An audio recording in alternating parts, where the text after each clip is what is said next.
National mart India కా hyper mart అంటూ శరవేగంగా అభివృద్ధి చెందుతున్న షాద్ నగర్ నియోజకవర్గంలో కార్పొరేట్ స్థాయిలో సరికొత్త వ్యాపార సామ్రాజ్యాన్ని స్థాపించి విస్తరించింది.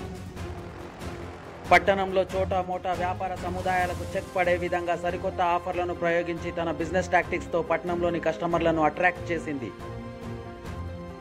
No one can reach me అన్న స్థాయిలో మార్ట్ బిజినెస్ కొనసాగుతున్న క్రమంలో పురుగులు పట్టిన నాసి రకం వస్తువులు విక్రయిస్తున్నారని వెలువడిన వార్తా కథనాలతో ఆకస్మికంగా నేషనల్ మార్ట్ను తనిఖీ చేశారు రంగారెడ్డి జిల్లా ఫుడ్ సేఫ్టీ అధికారి ఉదయ్ కిరణ్.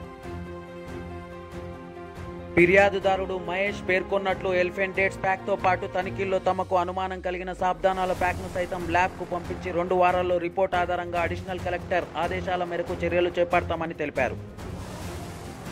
తాజాగా చోటు చేసుకున్న పరిణామాలతో పట్టణంలో national mart talk of the town గా నిలిచింది.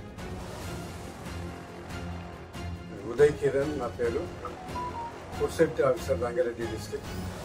గత రోజు మహేష్ గారు నాకు ఇక్కడ డేట్స్ కొనగా పురుగులు వచ్చినాయని కంప్లైంట్ చేయడం జరిగింది. మరి ఈరోజు నేషనల్ మార్ట్లో విజిట్ చేసి తనిఖీ చేయడం జరిగింది. తను చేసిన ఎలిఫెంట్ డేట్స్ను ల్యాబ్కు పంపడం జరుగుతుంది. అలాగే సాబ్దానాన్ని కూడా ల్యాబ్కు పంపడం జరుగుతుంది.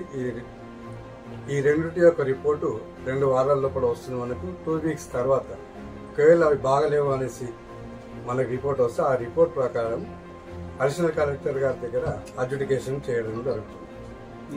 అడిషనల్ కలెక్టర్ గారు ఫైన్ ఇస్తారు. అడ్జుడికేషన్ మాటలో అన్ని పరిశీలించడం జరిగింది. అంటే ఎక్స్పైరీ డేట్స్, FSSAI లైసెన్స్ ఉన్నాయా లేవా అనేసి. ప్రస్తుతానికైతే అన్నీ ఉన్నాయి. ఎక్స్పైరీ ఐటమ్స్ కూడా ఏం దొరకలేదు. కంప్లైంట్ వచ్చినాయి మాత్రం ఈ ల్యాబ్కు పంపిస్తుంది. సస్పెక్ట్ చేసిన నేను అంటే బాగలేదేమో అనేసి.